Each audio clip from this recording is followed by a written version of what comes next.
My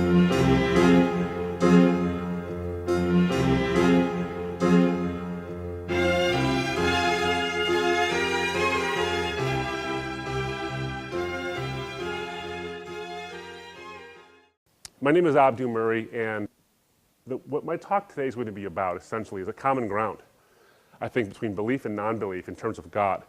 We're going to center on a common ground, something that we all can basically come together on, at least I think we can, and find out whether or not we, as believers in Christ or people who have no belief in God, can actually have a fundamental basis upon which to answer or explain this common ground. The common ground that I want to proceed from is this, that I hope, or at least think we can all agree on.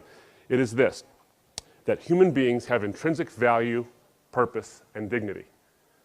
I think that that's something that whether you're a secular humanist or an atheist or you're a Christian, you can actually agree on that. Whether you're even a Muslim or someone else, you can agree, or at least in theory agree, that human beings have intrinsic value, purpose, and dignity. In fact, as I have read many secular humanist writings, from the various manifestos, from the 1, 2, and 3 to the Secular Humanist Manifesto 2000 by Paul Kurtz, all these documents essentially affirm as a tenet of secular humanism that human beings have intrinsic value, purpose, and worth. In fact, when you look at the name, secular humanism, the very name itself tells you that. What is humanism but the idea that human beings have intrinsic value and worth? The name, of course, goes further than that and says that, well, you don't need God for that. That's what the secular part is. So humanism says that human beings have intrinsic value, purpose, and worth, but secularly, you don't need God for those things.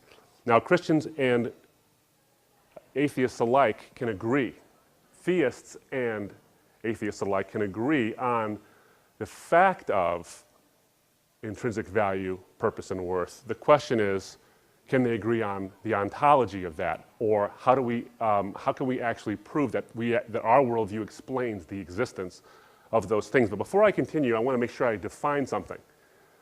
Before we go on, I want to specifically define intrinsic value and what I mean by that.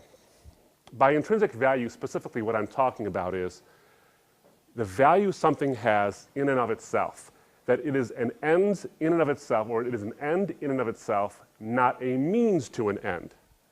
In other words, I'm describing intrinsic value in distinction to extrinsic value. Something has extrinsic value if it is the tool to be used to get somewhere, to get to an end, eventually. A hammer has extrinsic value. For instance, to me, a hammer has almost no value because I'm not inclined that way. I'll basically hurt myself. But to a carpenter, it has tremendous extrinsic value because that's how he makes his living. His living is the end, or the building of the house is the ultimate end. The hammer is a means to that end. It's interchangeable with other hammers, for example. He might have a favorite, but ultimately it's interchangeable.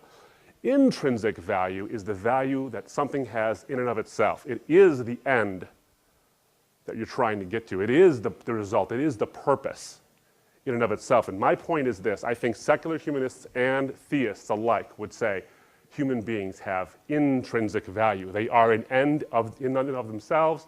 They are not a means to a hitherto unknown end or to a future end. They are the end in and of themselves. We have value and dignity by that. So the question is this: who can justify that position?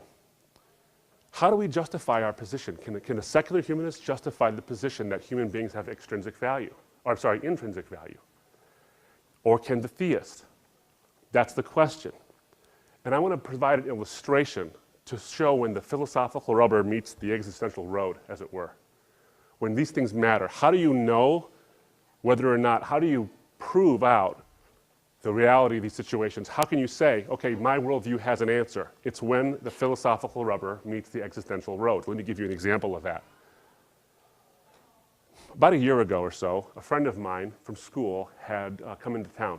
I hadn't seen him in a long time, and he was in town and said, hey, let's have dinner together. And we got together, and we caught up, spent a lot of great time catching up and finding out about each other's lives and our marriages and what's going on with kids and our careers and all these things, and it was a great time.